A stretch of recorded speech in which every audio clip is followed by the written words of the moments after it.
If only you, Bridger, knew how much I, Jesus Christ, had suffered for you and given for you, you would never turn away. And it just hit me like a ton of bricks. If only we knew how much Christ had suffered and gone through. And we have a little glimpse of, I think, what he did. Think about the infinite atonement. If only we knew, we would be lining up to go on a mission. Yeah. And not just for 2 years, but for our entire lives. We would give every waking moment to Christ.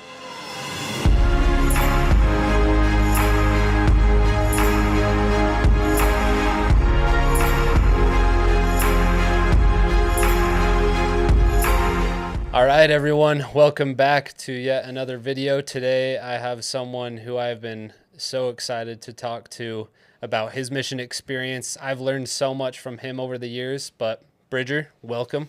Noah Heaton. Good to be here, brother. Thanks. This is such a cool thing. I love this show. Dude, I'm so excited. Hey, we're live. This is amazing. I'm grateful for you taking the time. It feels bizarre kind of flipping the script. You're one who is constantly interviewing and doing a lot with people on camera. And so I'm excited to hear what you have to say, not only from the things you learned on your mission, but just from your presentation standpoint. We know we'll be entertained by Bridger today. Well, I told Noah he's at the bottom of you're probably at the bottom of the barrel invite list. Yeah. Right now is me coming on. So I don't know. It's only up from here. So let's keep going. Anyway, dude. Well, yeah, let's just jump right into it. Tell me about the decision to go on a mission. What did that look like for you? I served a mission in Taiwan, which was phenomenal. I planned to go on a mission. I grew up in Salt Lake City, Utah. I went to Alta. Go Hawks. We went to Alta. Hawks, baby. We're my brother-in-law. Freaking amazing. All Hawks over here. Yeah, loved Alta though. I was going to go on a mission. I was, the leading up to my mission though, what really got me going, I had a few trials during high school. I'm the youngest I have two older brothers. That's right. My middle brother was sophomore class president, junior class president, student body president at Alta High School. Phenomenal kid. This is when Alta had about 3,000 kids before Corner Canyon. Yeah, it was their peak. This was like big Alta. Oh, yeah. And he was the most popular kid I've ever met in my life. Like unreal. And popular in sense of like just kids loved him. Like the band kids, the choir kids, the football kids, the cheerleading, like anybody. Like this kid, my brother had so many friends. It was unreal. He goes on, so post high school, I just looked up to him like crazy. Yeah. I was like, I'm going to be like that, all this stuff. He goes to college, SUU, Presidential Ambassador Scholarship. Calls one night. He has a chronic headache that won't go away. This is 4 days in. My dad drives down, takes him to the hospital. They put an IV in him, give him some drugs. Doesn't quite go away, but it helps. To make a long story short, my brother had one constant headache for about 4 years. Never left. Morning, night, middle, whatever, football game, whatever. He had a headache. And it would fluctuate up and down based on a lot of times his diet, which is interesting. So we did family fasting and juice cleanses and we tried it. We went to 22 doctors across the country. Every type of doctor we could think of, we tried. And you were how old at this point? This is me. I'm 12 years old, 12 to 16. Okay. So I'm in middle school. My brother, and I'm, the youngest. And so it's hard. My brother now moves back home. He can't go on a mission. He wanted to go on a mission. Wow. My brother, he was a very spiritual kid. Was dying to go on a mission, put his papers in, I think 2 or 3 times and had to pull his papers out because it just wasn't going to happen. He couldn't hold a job because you wake up and we'd ask him on a scale of 1 to 10 where his head was at. An 8 is like he's on the ground crying, ice pack on his head, dark room. Like that's an 8. Yeah.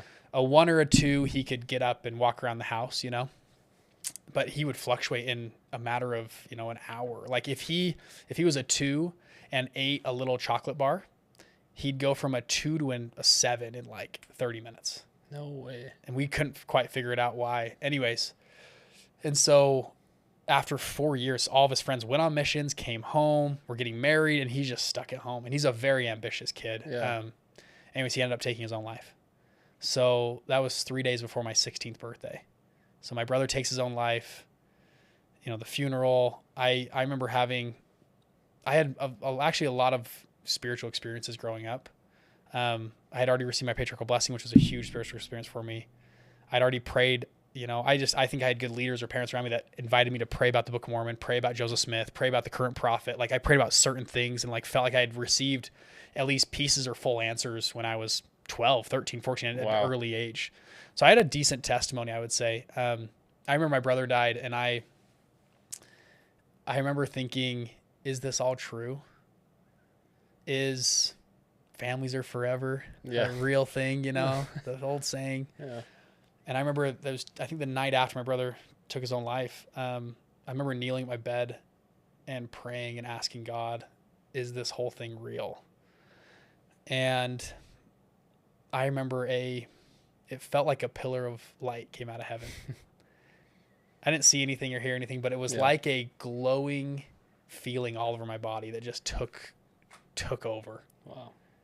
And not everyone gets that. Yeah. But I had this moment like a day after my brother died, like, you're going to see your brother again. This is true. Like, don't worry, families are forever. And I was like, and it just filled me up with such goodness. And I remember I went to the funeral a day or two later, and I was like the happiest person there. Like I had already gone through the grieving cycle, and I was now to like, wow. I was like, my family's in town. It's good to see cousins and friends. And we like told funny stories. It was like such a positive experience for me. It was amazing. And like you juxtapose that against my mom, who has struggled with my brother's death for 14 years. I was 2 days. Yeah. And my mom just a couple months ago had an amazing experience that she finally felt at least somewhat fulfilled in what had happened. Huh. And so if somebody listening, I don't know why or how that happens to different people, but for me, that's how it happened. And and then about a month later though, so my brother dies, a month later, my parents tell me they're getting divorced. They're splitting up. So in the same month, my whole life blew up. Yeah. My brother's at law school in a different state. So I'm at home. I'm going into my sophomore year. And I remember a lot of things happened during that month. I had that experience. I had multiple experiences. Yeah. I felt like I was being carried by the Spirit. It was an amazing feeling. And I remember the mental frame I used was, this will be the story that I will one day tell. You hear stories of kids that are like, why are you on drugs? Why does your life suck? Well, my parents, and they have some excuse of why their life sucks. Yeah. Oh, this is why I drink. This is why I left the church. This is why I'm in prison. This is why, and every story is different. But at least for me, I said, I'm not going to be that kid. I'm going to be the exact opposite. Yeah. Despite my brother killing himself and my parents splitting up in the same month, like I'm going to be amazing. And I took that to heart and really went after it. And I actually, my high school experience was phenomenal. I had so much fun. I played sports. I was captains of teams. I was a student body president. I was the junior class president. I had so much, my high school experience was amazing. Yeah. And I would come home at night and my family life was just all over the place. My parents were back and forth. They finally actually got back together. My parents about 6-7 months later came back together, but still it's a grieving household a little bit. It's just anyways, but I was like, I'm going to make the most of this. I would look forward to high school. And so all that being said, when it came time to go on a mission, I was like, if I can share that goodness with other people, like I'm in, man. Yeah. I'm all about this. And so I turned 19. So I'm old for my grade. I turned 19 on June 14th. So most kids graduate like the first week of June. Mm-hmm. I was already 19 like 2 weeks later. Oh, wow. So I put my papers in. I got my mission call June 11th. Okay. Which happened to be my brother's death date. It was June 11th, 3 years earlier. No way.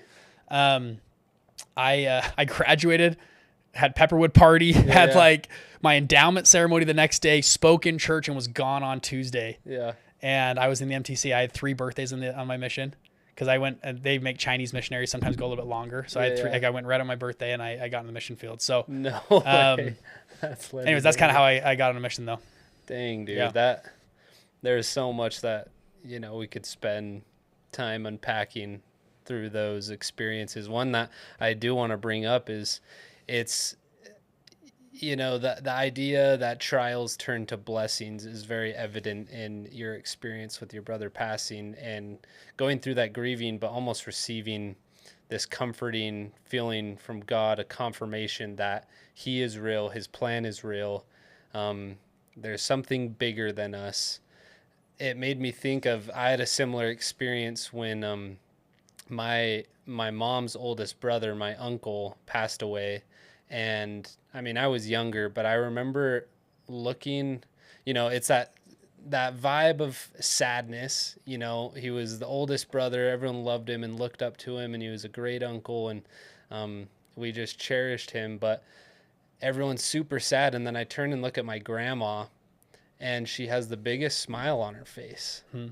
And I was younger, but I remember like asking myself, I'm like, what? Like, I almost thought that it was like inappropriate in some ways that she would be smiling, you know? And I remember leaving that and really thinking like, why was she smiling? And I've thought about that more. And it's because she has, and I mean, she's passed away now, but she is the most stalwart, faithful person I've ever known in my life.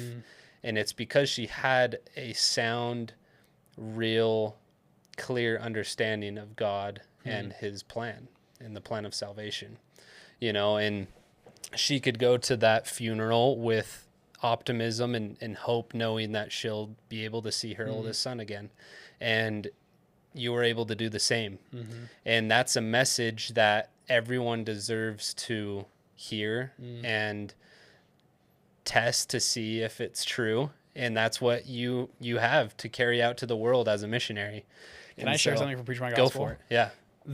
You like Preach My Gospel? I know. I love it, I even brought mine. I got my old one and my new one. Let's go. But this goes right. I'm going to go to my old one because I'm faster on the old one. But both work. This is in comp study, baby.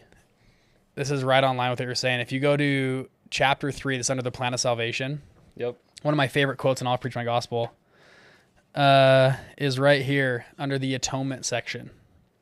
And it says, let me go right on the other page right here.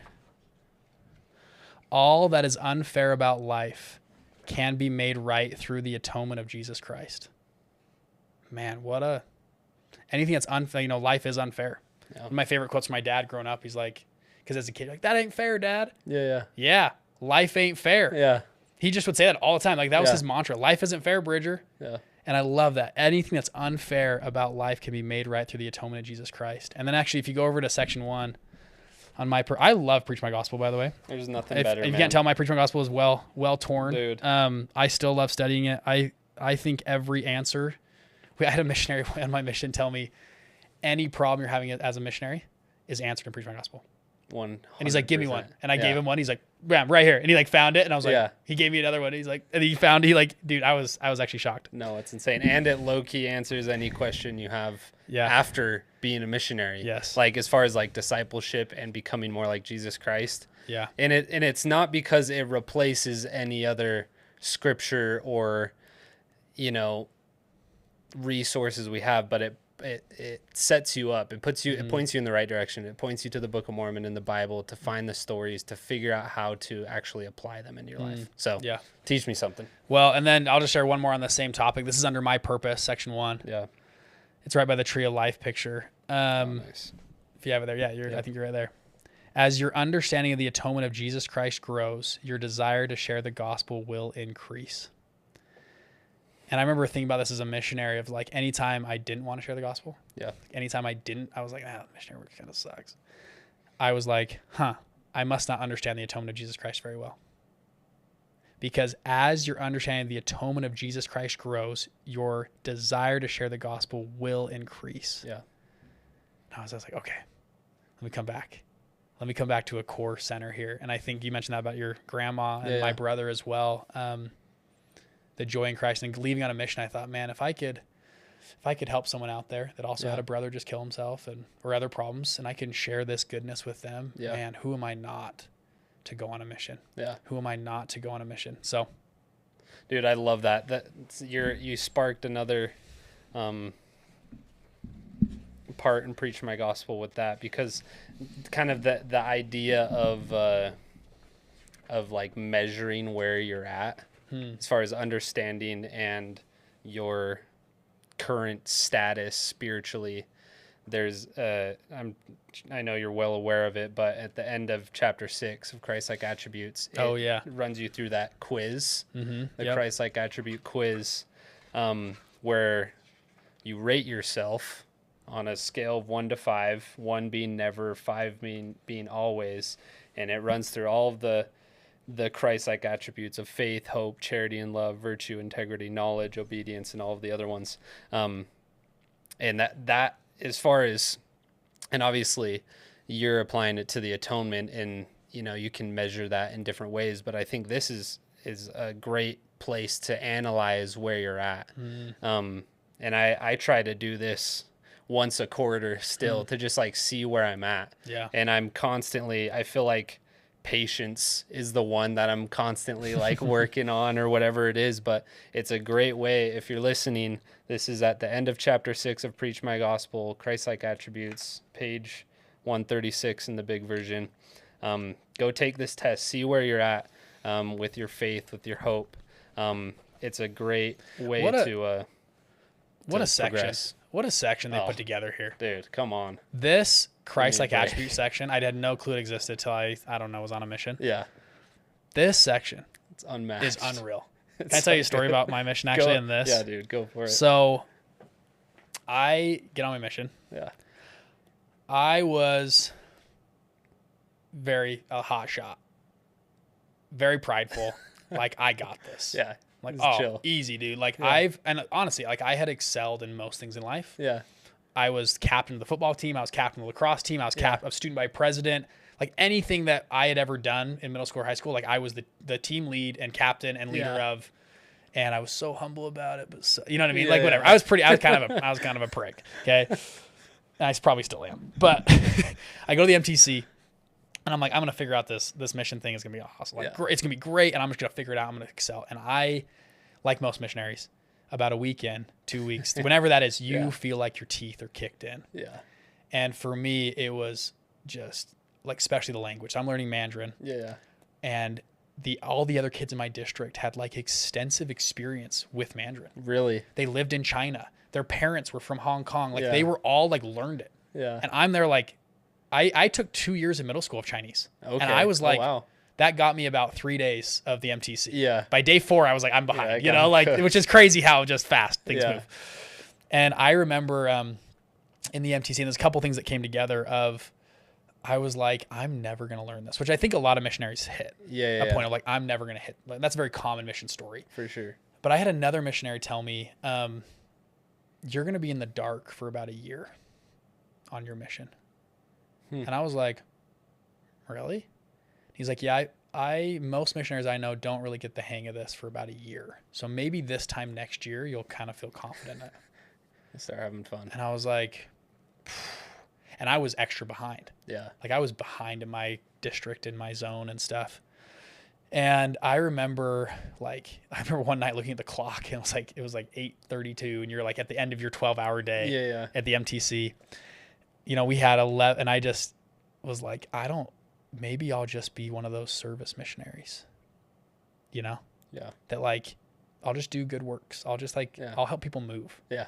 But I'm not getting this. And I remember I finished, I think we did 11 weeks in the MTC. And by that point, no offense to my Spanish brothers and sisters, but I have friends in Peru and it's like, man, the language is so hard, but dude, brother Santiago just got baptized and whatever. I'm still in the MTC. I left before them. Yeah. My friends are leaving weeks after me and they're already in the field through training. I then get out in the field. My buddies that left at the same time as me are already training and they're still like, I'm just starting to get the language. Yeah. I'm still in training 6 months into my mission. So like I've left in June. By December of that year, I'm still, because I had about 11, 12 weeks of MTC. Right. And then 12 weeks of training, which is about 6 months. So I'm still in training. Dude. I have multiple friends that are already training and leading areas. Yeah. I can't even open the lesson. Yeah. And I remember hitting a low point and it was actually true for me. Most kids in my mission did not lead an area for about a year. Wow. You didn't train. I mean, if you were really good, you'd train at 8 months, 9 months, but a year was minimum. Yeah. And that was true for me. It was about a year. Wow. I was a junior companion, not really following the lesson, kind of. I knew my spots, I could talk. Yeah. It was about a year till I actually felt somewhat confident. And then about a year and a couple months where I was decently confident. And I remember, so I'm bringing this all back. Yeah.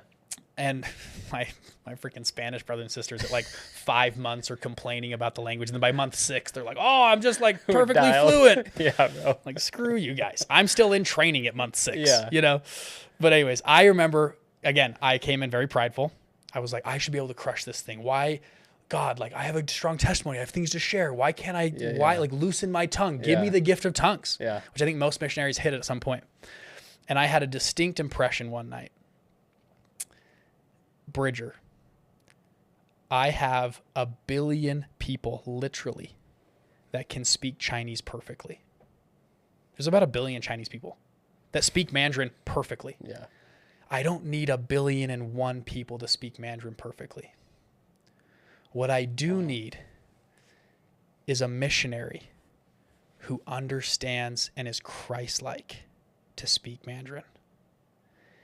Me not learning Mandarin, back to chapter 6 of Christ-like attributes, taught me an incredible amount. If you go through each one of these, I'll open it up. Yeah. Let's start with the first one, of faith. I had to pray like no other to learn this language. It taught me an immense amount of faith. Yeah.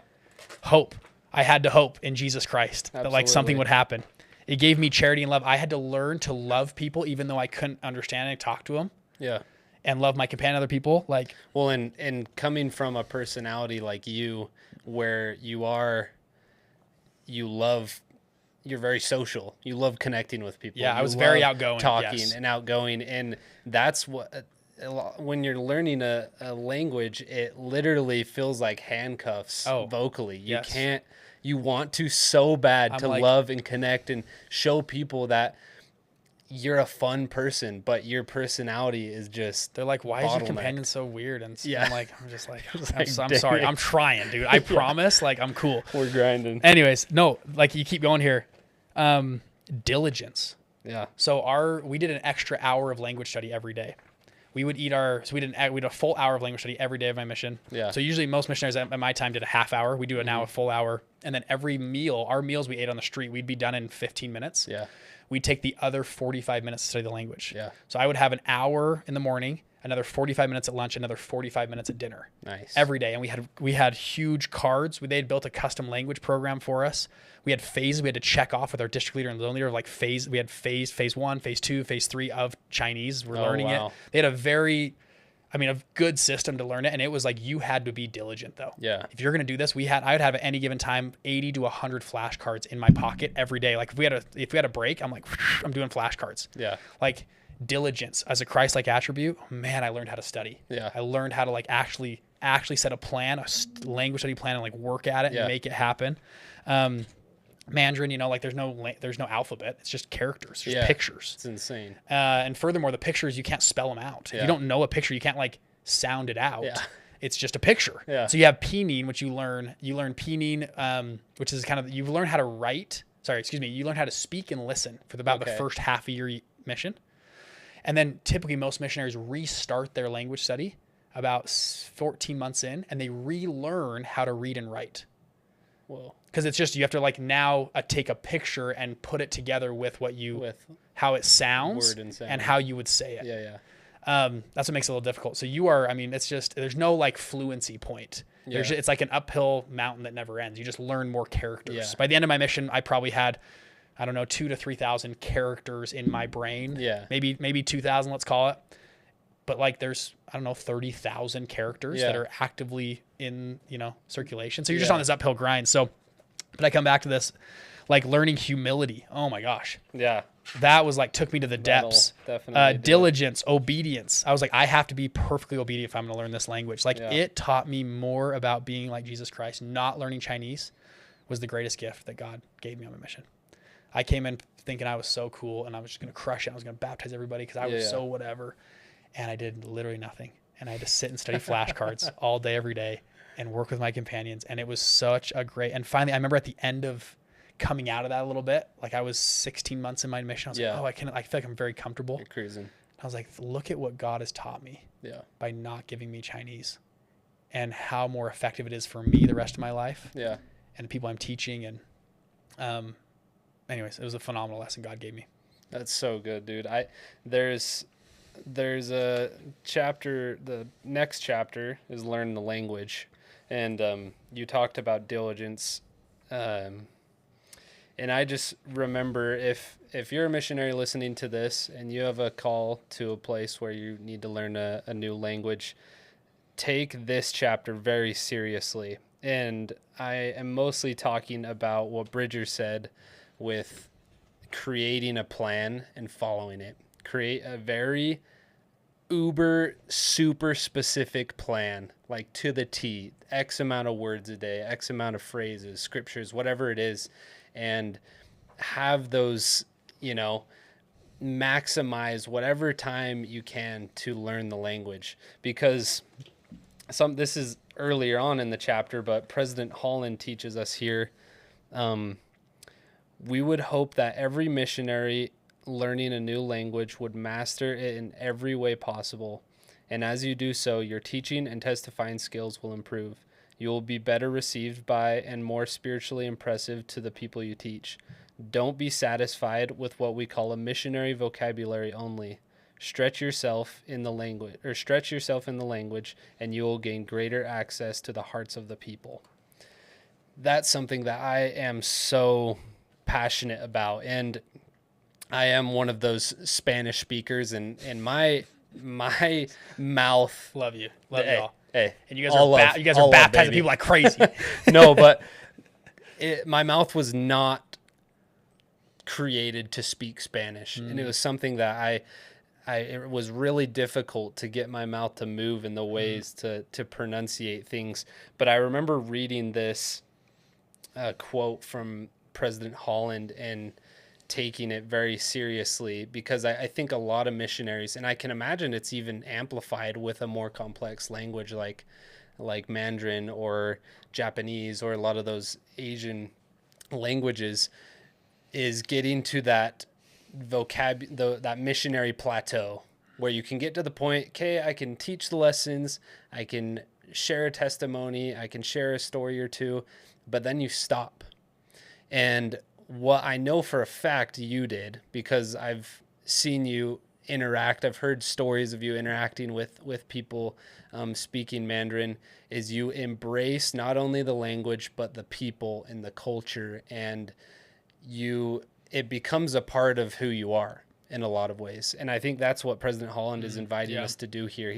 We're not just there to learn the language. We're there to literally learn to love these people as if they are our own blood and brothers and sisters, and when you do that, it's so hard, and that's it's a whole new level of study and dedication, but the joy you experience, the experiences you have just in general are just maximized. But I love that. Yeah. And this is a money chapter. Well, I want to touch, this is maybe direct me as you'd like, but we're talking to pre-missionaries. Yeah. Before my mission, I had a lot of people tell me how hard a mission was. Yeah. And learning a language is hard. And I just mentioned it was hard for me to learn a language. Yeah. And I think that's good rhetoric, but also deters a lot of people. Yeah. I mean, I've told you this before, but people love saying how hard stuff is after they've done it. Yeah. Bugs me a lot. That, like mission was so hard. Yeah. It was so hard. But like I did it. Yeah.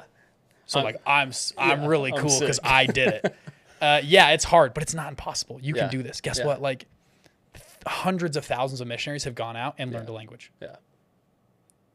You can do it too. Yeah. Like, yes, it is difficult. Yes, be diligent. Yes, follow all the stuff, but like you can do this. Absolutely. Like if I'm talking to somebody, you can do this. Same thing with BYU. I went to BYU. Yeah. I heard for years how hard BYU was. Oh my gosh, BYU is so hard. Oh my gosh, the classes are so hard. It's so hard. And I show up to BYU and I'm like, man, this must be just crazy. I was almost like, I'm not going to go. Yeah. Because this sounds too hard. Yeah. It wasn't that bad. It was fine. Like it was good. I got good grades. I had a really good time at BYU. It was not like impossible. People love to tell you how hard stuff is after they do it because it makes themselves look good. Yeah. So someone listening, don't let that deter you. Yeah. Hundreds of thousands of kids have gone on missions. There's a kid growing up. I won't say his name. He was a couple years older than us. He went on a mission and we just thought he was kind of a screw up kid. Yeah. He played, sports, very athletic, this Stark, and he was we thought just kind of a screw up kid. Yeah. Like he probably shouldn't have been on a mission. And there was always this rhetoric of me and my buddies. We're like, okay, if he's still on a mission, we can be on a mission. Like we can do this. Yeah, okay, if he's out there, like we can freaking do this. Yeah. And yes, it's hard, but also like hundreds of thousands of kids have gone on missions and figured this thing out and done it. And prayed and relied on the Lord and had the gift of tongues come to them. Like this is a proven process that works, and you can do it too. Yeah. And you say process. I think, and you've also talked about when it comes to learning a language, you had a very systematic approach to doing that. And I've told you this before, but the advice you gave me before serving a mission was probably the most memorable advice I received, because you're constantly...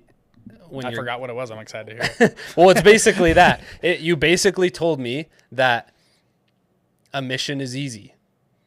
And it wasn't coming from a source of pride. It was coming from a sense of, once you embrace and understand the reality of what it is to be a full-time missionary and representative of Jesus Christ, it can be easy. And amidst that advice that I was getting, oh yeah, the mission's so hard, but you'll be fine. The language it'll eventually come, like, hang in there, rely on the Lord, and kind of these cliche things. And not that there isn't value in that advice, because there is, but that hit me hard. And I remember being on my mission and, whatever it was, 6 months, 8 months, a year in, thinking to myself as I'm reading through the missionary standards. This was probably the white handbook for you. Yeah. They actually updated it while I was there. Let's see. So I'm just pulling up the sample daily schedule. Because one of the biggest piece of advice I have given to my little brother who just left on a mission, our sister-in-law just left, anyone preparing to go on a mission, this is usually what I turn to, is to embrace every aspect of the missionary schedule.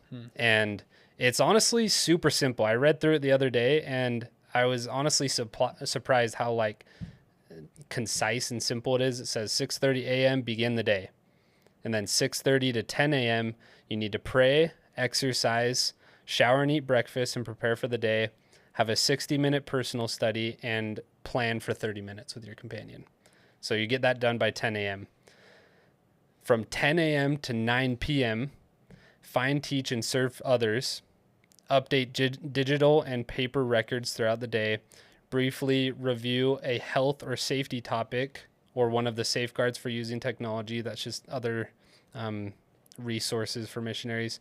Hold a companion study and prepare lessons for 30 minutes. Study additional materials for new missionaries and trainers during the first 12 weeks. So that's the training aspect. If you're learning a new language, study the language 30 to 60 minutes. Eat lunch and dinner, no more than 2 hours combined. And so that's from 10 a.m. to 9 p.m. Yep. That's 11 hours. It's like, that's all you have to do. I read that off. It sounds like a lot, but it's super simple. And go ahead, keep going. I was just wrapping it up. Once you embrace this system and you embrace the schedule, it becomes easy. It becomes so much more joyful if you follow this to a T. This is inspired. And this is from God and his prophets, and they have perfectly mapped out every second of your day. And talk about hard. Come home from a mission where you don't have this guidance, where you don't have every second of every day planned out, and you got to figure out your crap and all of these other things that come with life. Like, once you realize how awesome a missionary reality is, it's just the funnest and easiest thing. And I'll say this. It's easy when you're all in. Yeah. What's hard about a mission is when you're half in. You got 1 foot in, 1 foot at home, 1 foot with a girlfriend, 1 foot, I don't know. Like, that's hard. Yeah. Christ has told us, my yoke is easy and my burden is light. And it's when you're yoked to Christ and you're all in. Missions are extremely fun and extremely easy. Yeah. And most things in life actually are that way.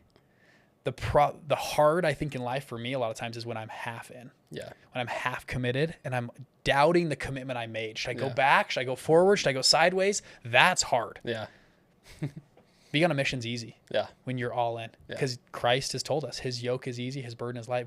It's the greatest calling on earth. Yeah. Is to be a full-time proselyting missionary. Oh man, what a cool thing to do. And yeah, there's hard spots about a life, but take any 2-year period of your life, there's going to be some hard points. Yeah. There's going to be some ups and downs. There's going to be some sideways times. But when you can trust in Christ and be there with him and rely on him, oh man, what an amazing There's time. Nothing better. Yeah. And what an awesome companion to have. Literally, like Christ is your companion. You're able to do things that you've never done before. It's pretty cool. And I still feel that today in my callings right now in the church. Yeah.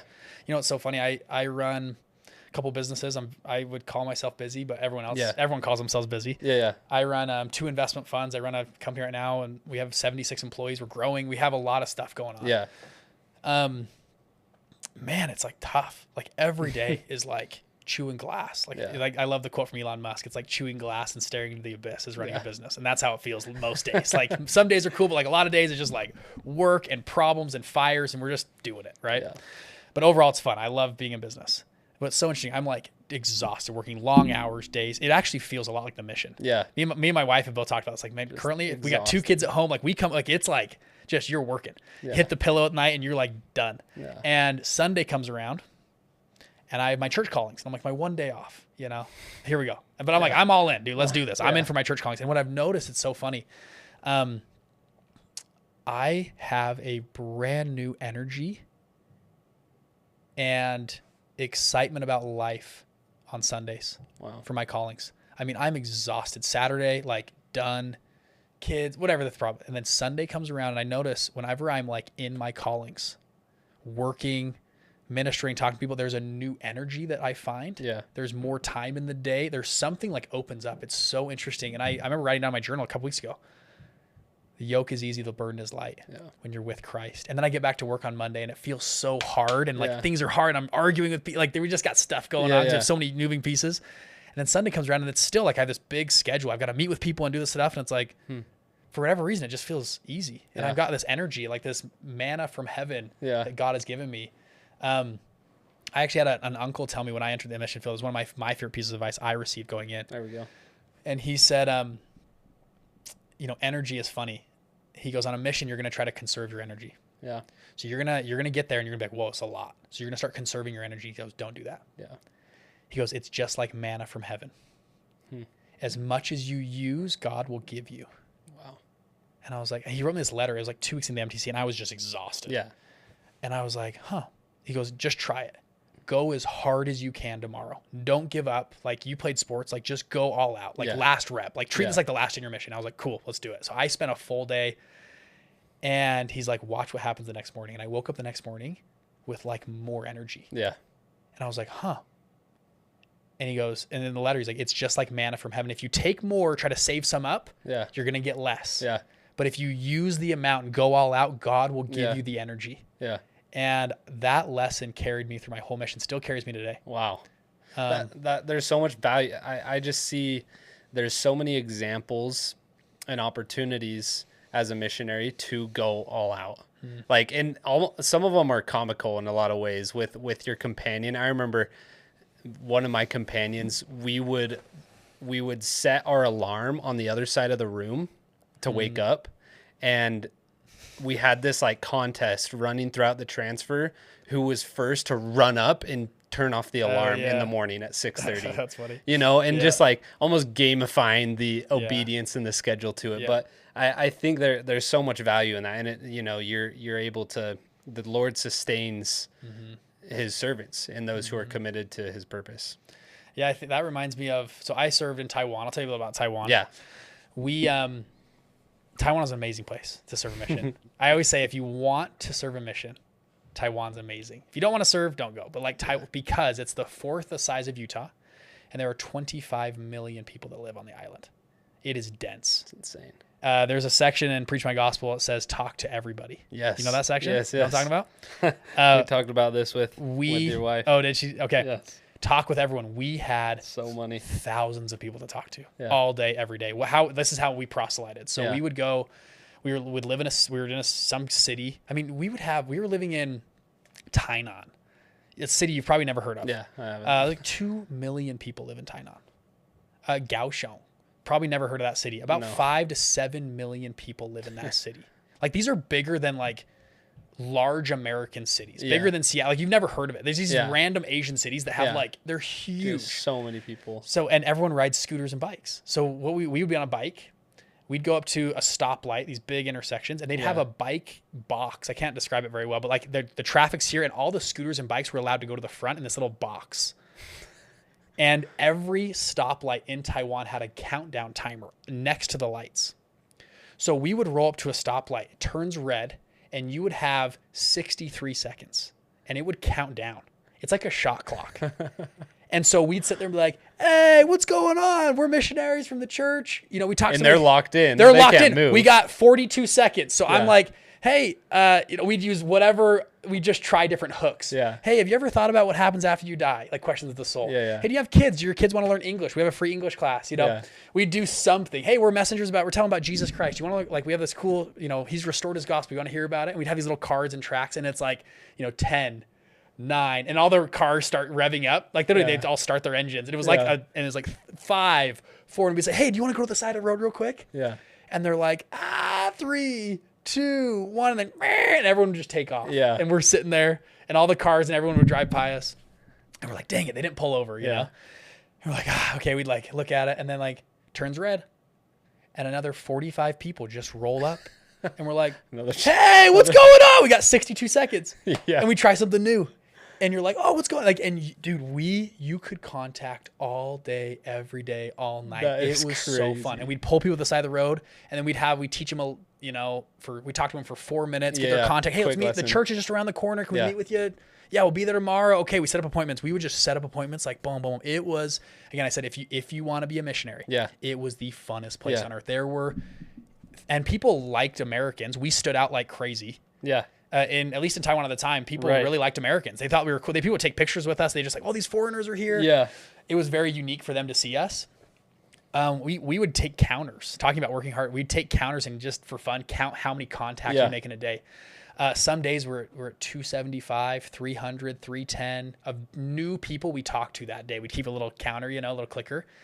So you would just get reps over and over and over again, which was just refining your whole approach. Exhilarating, right? And you had a shot clock to count you down. Yes, dude. And it was such a fun place to teach the gospel. That is crazy. I equate it to, imagine if they were just so curious. Like it's a 5% Christian country, 95% Taoist Buddhist country. Okay.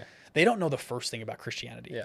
It'd be like 2 Buddhist monks knocking on your door in Lehi, Utah. Yeah.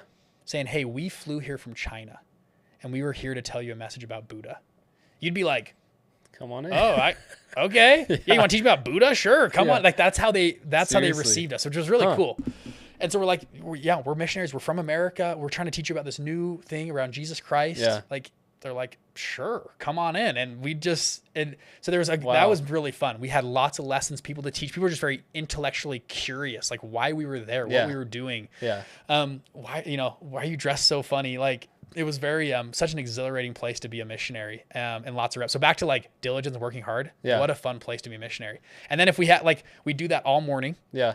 Hey, it's lunch. Oh, let's go right here. 'Cause there's restaurants. Every street in the city is lined with restaurants. It's $3. You go get some soup and some rice. It's ready to go in a minute. You eat your lunch in 5 minutes. Yeah. And you're like, okay, let's get back out there. Or you do language study. Yeah, yeah. And you could just be back on the road talking to people all day, every day. It was so dang fun. And so talking about diligence and talking to everybody. Yeah. That was like a hard thing to talk to everybody. So we would just wave at everybody. If we were trying to get to a point, we'd wave, and if someone waved back, we'd always turn around and talk to them. Yeah. To try to we were going to talk to every single person we see. Man, it was fun. Well, and whether or not that ended up being someone that you taught the gospel, the following section in this, I'm pretty sure, is I have another thing that I wanted to share, so I have it open somewhere else. Or where is it? It's No Effort is Wasted. Oh, yeah. Maybe it's before. Where is it? Anyway, there's a section talking about no effort is wasted. And I think that those reps that you were getting in, even though those people, not all of them committed to to lessons or getting to meet with you guys or going to church or doing these things.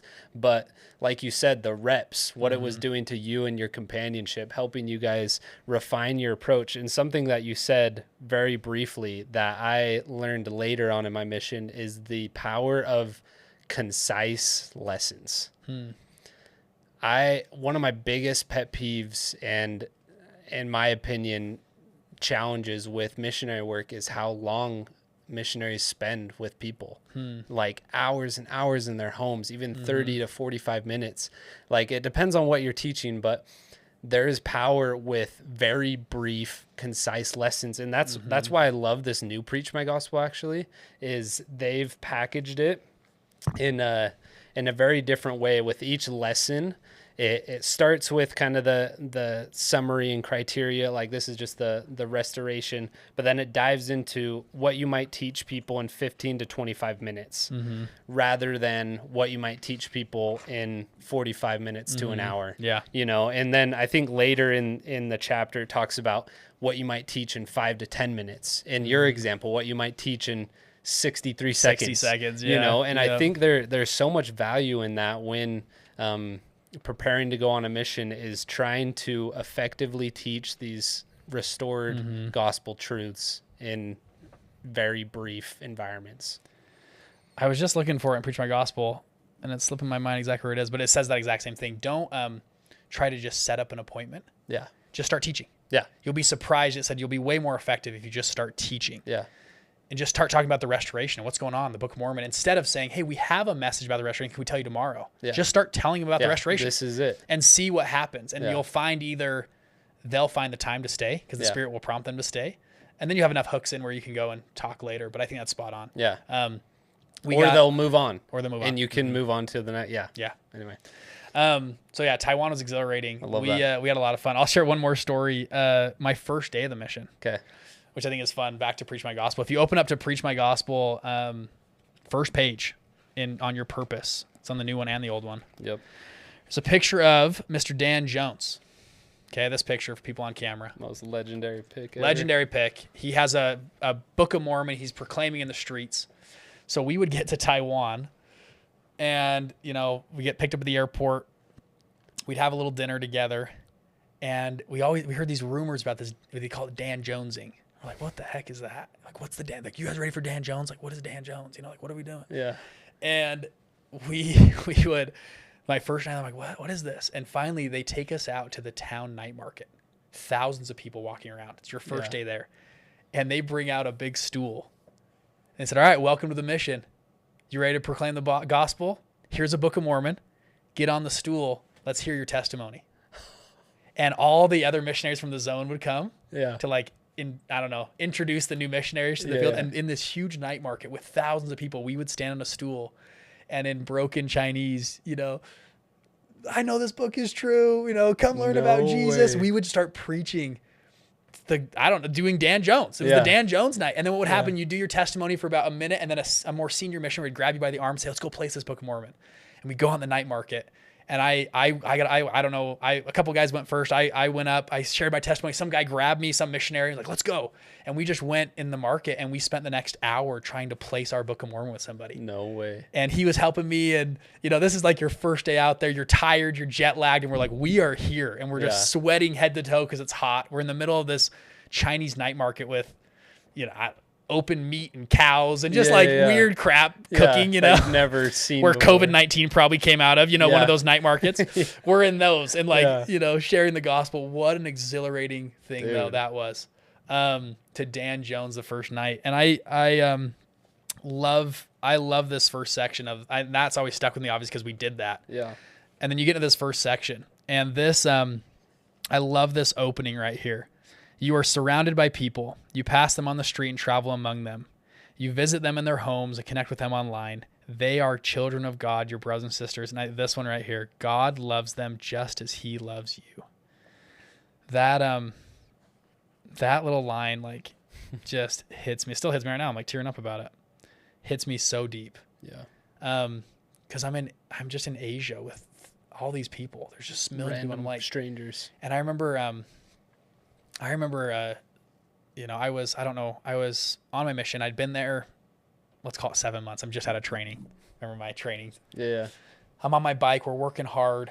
And I remember thinking the thought of like, if only these people around me knew how much I had sacrificed to be here. Yeah. And like, not just me, but however, like I was trained at an MTC in Provo, Utah. Yeah. With great people that trained me. And then all the language study and the time and effort and diligence. And like, I went on a plane, flew across the world, was put on a bike, and I'm literally standing in front of you with the restored gospel of Jesus Christ that Joseph Smith died for, with the Book of Mormon. Like, if only they knew how much like I and I were paying to be here, had spent, and the time I had put into being here, they would accept the gospel. Does that make sense? Yeah.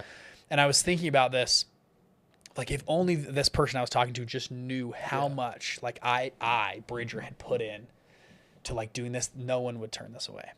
And I remember thinking of this throughout the day, and I was kind of pedaling my bike, and one of those classic missionary stories where you just get rejected.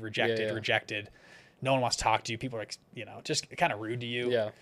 And I remember thinking like, man, if only they knew. And I remember I was just tired. I'm sweating. Like, why are you always sweating on your mission? You're always sweaty. I was just like head to toe sweat. Yellow shirts, just bro. Always sweaty. Yeah. Just like sweaty. I finally like rest on my bike for a second. I'm like, whew. Grab a drink of water, and I remember putting my elbows down on the bike. Like, you know how you rest on a bike? Yeah. And I'm just stopped, but I'm resting there. I'm like, if only they knew how much I had spent. Yeah. And this voice came in my brain that said, if only you knew how much I had done for you. And if only you, Bridger, knew how much I, Jesus Christ, had suffered for you. And given for you, you would never turn away. You'd never complain. You'd be the perfect missionary. And it just hit me like a ton of bricks. If only we knew how much Christ had suffered and gone through, and we have a little glimpse of, I think, what he did. Think about the infinite atonement. If only we knew, we would be lining up to go on a mission. Yeah. And not just for 2 years, but for our entire lives. We would give every waking moment to Christ. If only we knew how much he had done for us.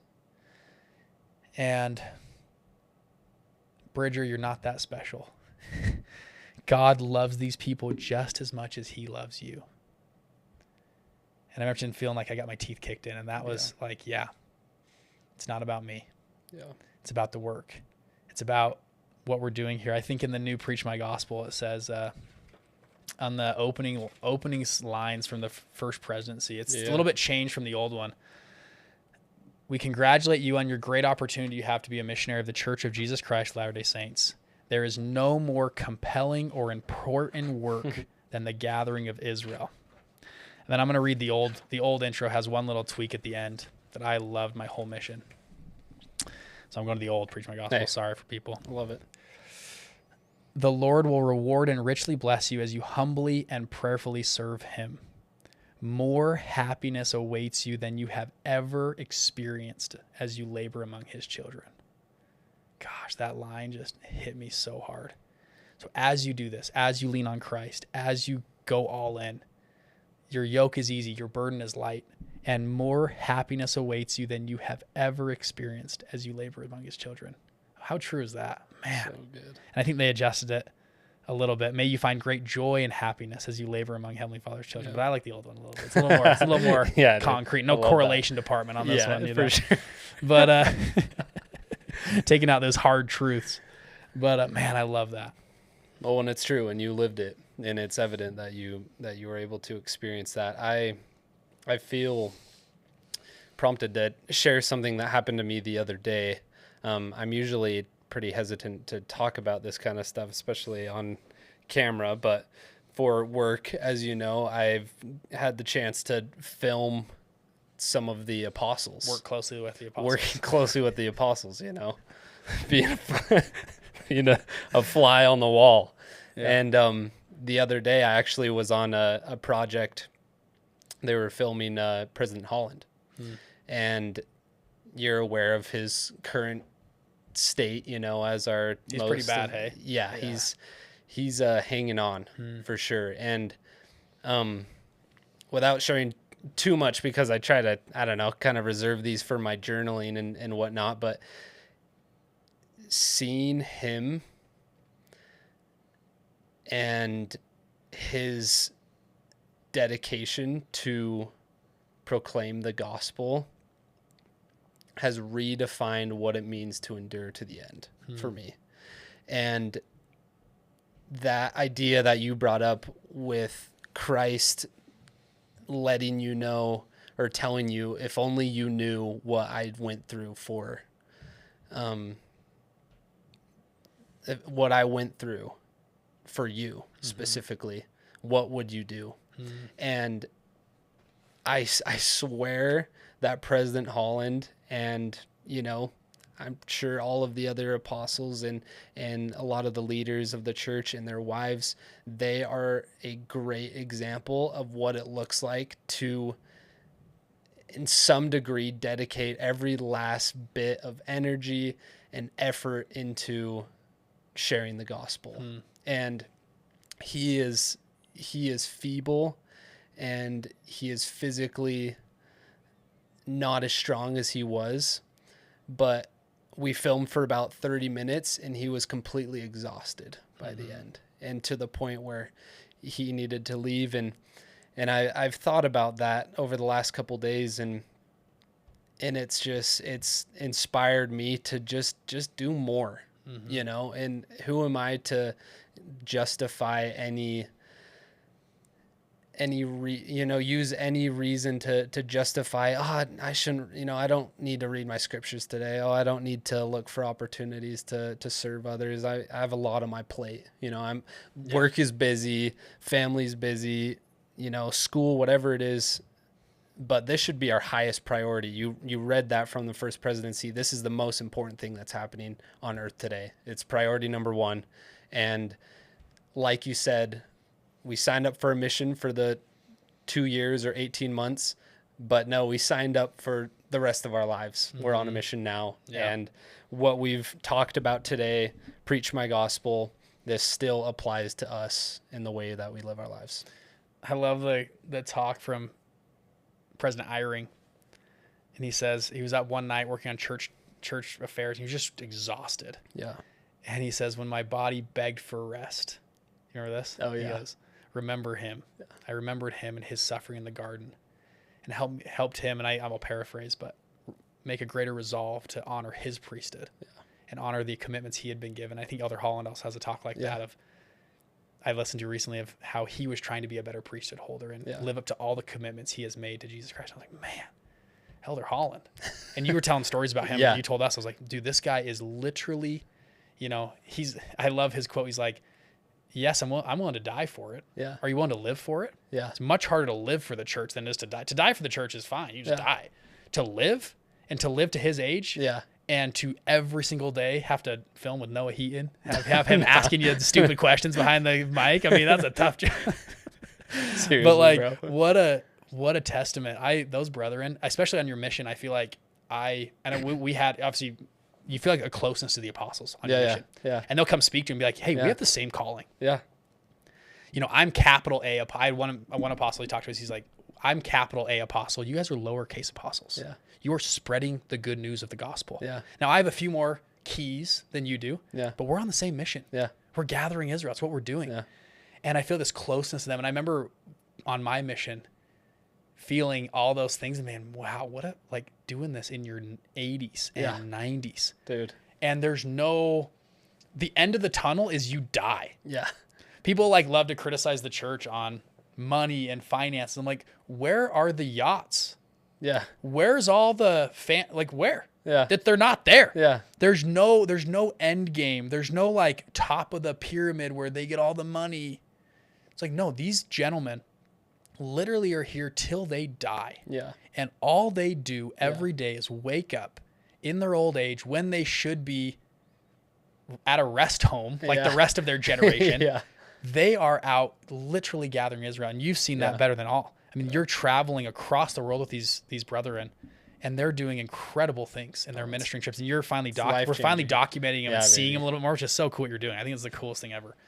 But what an amazing thing. And, you know, In the temple, you covenant to live the law of consecration. Yeah. And some people are like, oh, the law of consecration is dead. We had it, and then we went to tithing. Law of consecration is in full effect. Yeah. When you go to the temple, you covenant to follow and live the law of consecration. Yeah. Now we don't currently live the law of consecration, all things common. Yeah. We don't put all our things in common, but we do commit to live the law of consecration, which Yeah. means you're in this thing. Yeah. You're committed. You're Yeah. all in. When you get baptized, you committed to follow Jesus Christ. And then you go through the temple and you receive your temple endowment. You also committed a further, deeper commitment to do that. Yeah. To the end and beyond. Yeah. And what a cool experience with Elder Holland, seeing him, to the final end. What a cool thing. It's a crazy thing to experience, and I'm definitely blessed to have seen something like that. But maybe this is a good thing to end on. You brought us to this page and that idea that we're alongside with them. Look how they address us. Dear fellow missionary, right? That easily could have just been dear missionary, fellow missionary. Yeah. And they could replace missionary with disciple. This applies if you're listening, if you're going on a mission, or if you're just listening because you're a family member and not a lot of people watch or listen to this, but we are all a part of this, and we have a chance to partake in something bigger than us.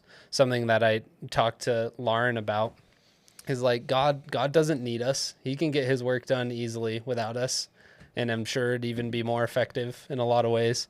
He says it twice in the Book of Mormon. I can do my own work. Yeah. But he's inviting us to come be a part of it. Mm-hmm. And,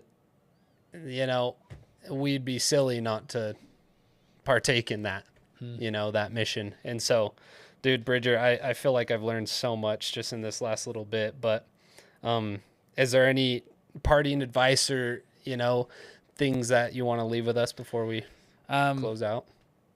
Yeah, on that note, what a great calling to go on a mission. That was from I had a kid on my mission that was going to go home, and the mission president was just like, he's one of my friends. He's like, God doesn't need you. We don't need you here. And it was like, it would just hit him in a different way. He's like, huh? He's like, yeah, we'll be just fine if you go home. But look at what you're going to miss out on. Yeah. You're missing out on the greatest.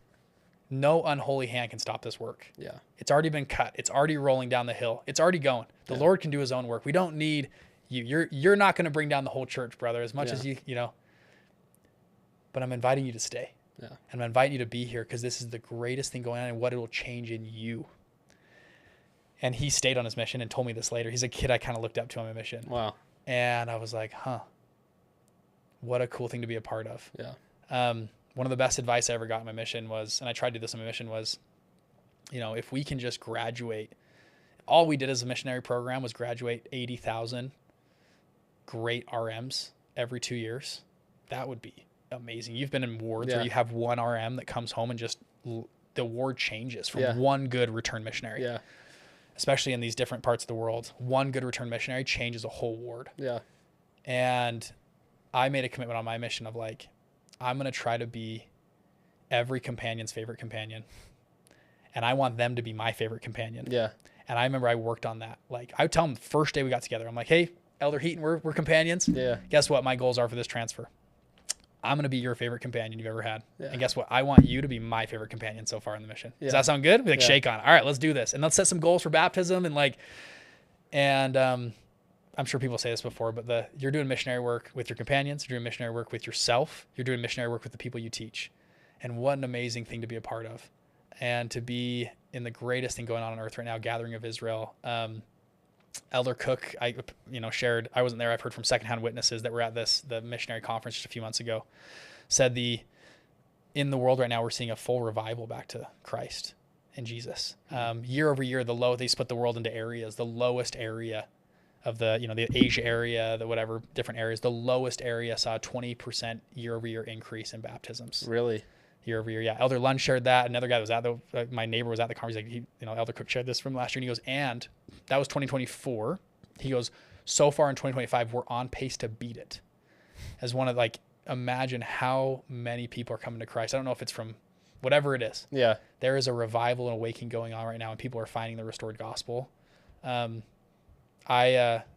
you know, I post about the church quite a bit on social media and stuff, and people criticize me for that, and most people love it. Yeah. But some people do criticize. And I'm like, I don't care. It's like, all right. this is not my work. This is God work. Yeah. This is God's social media. This is what he has asked me to do. And we're late in the game. Yeah. We need the best and brightest people. This is what's going on. I sent this to a buddy. We have 200 temples around the world. We are doubling our temples in the next couple years. Yeah. Going to 400. I mean, this is unprecedented, the growth. Yeah. And what an amazing thing to do, to go on, philosophers will talk about going on the adventure of your life. Yeah. They say like young men or women need to go on this adventure of their life. Some people go to college. Some people don't go on an adventure of their life. And when they're 30, they resent it, or 35, they have these midlife crises. What an amazing way to go on the adventure of your life and be on the greatest cause on earth. I mean, it's such a cool thing. It's such an amazing thing. Yeah. I think everyone should go on a mission, and there's different types of missions now. Everyone can serve a mission in whatever capacity it is. There's a mission for everyone. Mission changed my life. People listening, I'm sure you'll watch all of these videos on your channel, and you can see just, I have friends that have left the church for years, and they still are like, man, that mission was the best thing I ever did. Yeah. And they like can't deny it. Yeah. And I tease him at parties. I have this one friend, he's like anti-Mormon. He hates the Mormons. And we're at a party. I'm like, dude, tell him about your mission. He served in Taiwan. I'm like, tell him about Taiwan. Dude, he was a legend back in Taiwan. And he's like, well, yeah, I was. I did pretty good. I was, and I loved, because he can't deny it. Yeah, dude. He's like, the mission was amazing. I did convert. I did feel those spiritual things. And for whatever reason, he's left the church. And I'm like, you're coming back. Yeah. You're coming back. We need people like you. He's got tattoos and stuff. I'm like, we need people with that. We need you to run. Bro. You need to be a bishop. We need you back. 100%. Come on back. I think we're gathering people back like crazy right now. It's really fun to be a part of. I love being a part of it. So thank you for putting this together, Noah. Dude, well done. Of course. And thank you for taking the time. I know you got a lot going on, but it means a lot that you prioritize this kind of stuff. And I think a lot of people will really be impacted by what you've shared today. And because I have, and you've been an example to me of, I was telling your wife, Lauren, that, you didn't, even though you took off that missionary badge after that 2 years, you didn't step away from that mantle of what it means to be a disciple of Jesus Christ. You're constantly looking for ways to serve people, and it's inspiring, and it rubs off around people around you. And so yeah, dude. Well, thank you. People listening, Noah Heaton's the real deal. I know you're interviewing people most of the time, but like, very good missionary. I knew you before and then after, and during your mission, now after your mission, but like, you guys are listening to someone who's phenomenal, works closely with the apostles now. That's an inside joke. We love that. But no, like, what a cool thing that you're doing. Yeah. And spreading on social media about, obviously, missions for this, but like what you're doing with the apostles is so cool. Thank you, man.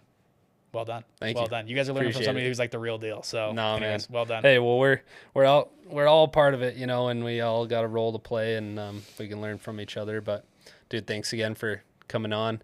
This has been Bridger Pennington serving in the Taichung mission. All right, but thanks for watching or listening, and we'll catch you on the next episode.